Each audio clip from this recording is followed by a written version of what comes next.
Hello everyone, welcome back to Desynced.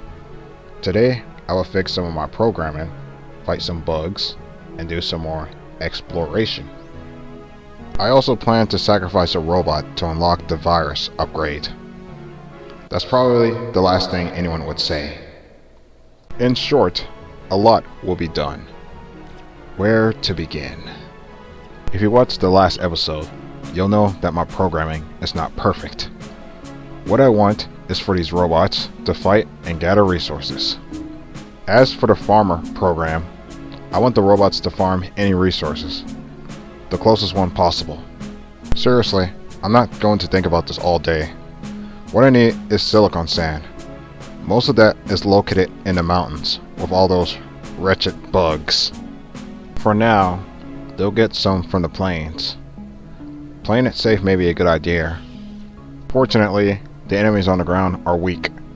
The mountain is my main concern. Let's see if we can find some buildings. Here's another complicated puzzle. That took me 4 minutes and I got nothing good. Here comes more trouble. At least they drop sand. It's not what I'm looking for, but at least it can be somewhat useful. Robotic production is done. Expanding power is next. Expanding power is finished. Unfortunately, I can't do gateway technology because I'm missing a very important item. Alright, my expendable peon. Get infected. Oh scrap. I already forgot those bugs were waiting to kill him. Oh well. I'll send out the next expendable peon. Oh god. That thing is called a Ravager. Those are the strongest enemies in the game. Well, that I know of. The faction robot became a victim, as you can see. Its loot is nothing special. There it is. Sacrifice yourself for the greater good. Now that's taken care of, Device Research has been unlocked. Clearly, I'm not interested in what AI lady has to say because I heard of this before. It's a pity, but you'll have to be quarantined for some time. At least your sacrifice wasn't a waste. My next plan is to get the Blight Research. There's also Blight crystals too. Okay, that's taken care of. I would recommend a program to avoid the Blight area if you're using scouts. Now, to expand the base. While that's going on, let's keep exploring. There are more mountains, a couple of unexplored areas, resources.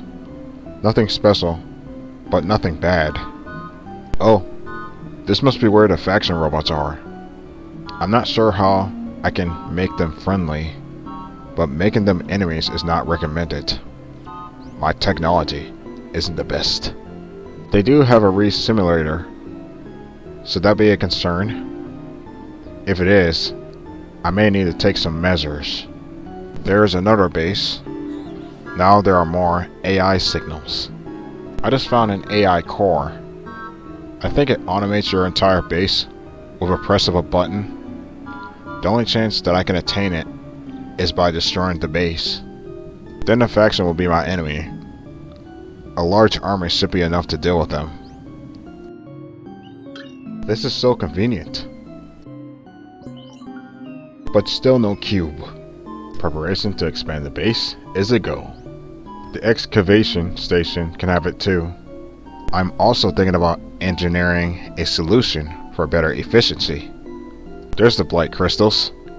Once I expand the network, I can start obtaining the resources. Hopefully, my building idea will work. Those robots couldn't do it because of the Blight. The station is ready for testing.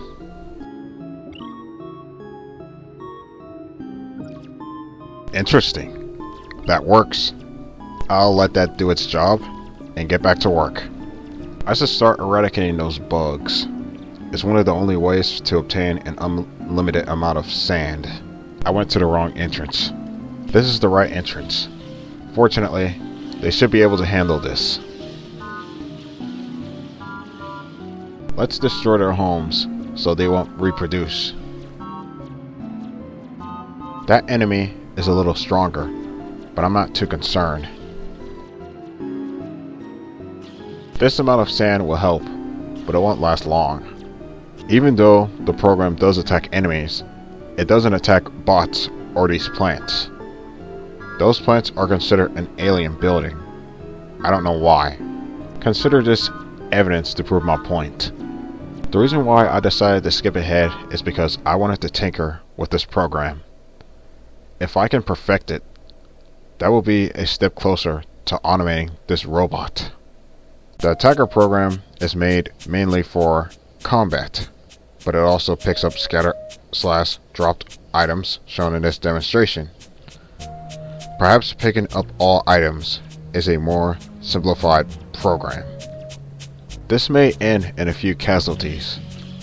For once, I'm not laughing about it.